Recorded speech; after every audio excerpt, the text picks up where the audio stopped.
ವದಿಷ್ಯಾಮಿ ಸನ್ಮಾನವತೋ ತದ್ಭಕ್ತಾರಮೋ ಶಾಂತಿ ಶಾಂತಿ ಶಾಂತಿ.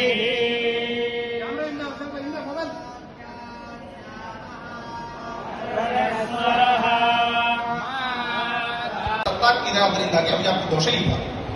ಇನ್ನು ನೀವು ವಾಕ್ಯದಿಂದ ಉಂಟಾದ ವಾಕ್ಯಾರ್ಥ ಜ್ಞಾನಕ್ಕೆ ವಾಕ್ಯಾರ್ಥವು ವಿಷಯವಲ್ಲ, ಆದ್ದರಿಂದಾಗಿ ಅವ್ಯಾಪ್ತಿ ಅಂತ ಹೇಳಿದ್ರಿ. ಅಲ್ಲಿ ವಸ್ತುತಃ ವಾಕ್ಯಾರ್ಥ ಜ್ಞಾನಕ್ಕೆ ವಿಷಯ ಕಾರಣವಾದಂತಹದ್ದು ವಾಕ್ಯ ಅಲ್ಲ, ಅಪಿಚ ವಾಕ್ಯ ಜ್ಞಾನ. ಹೀಗಾಗಿ ಅಲ್ಲಿ ಅವ್ಯಾಪ್ತಿ ದೋಷವನ್ನು ಹೇಳಲಿಕ್ಕಿಲ್ಲ.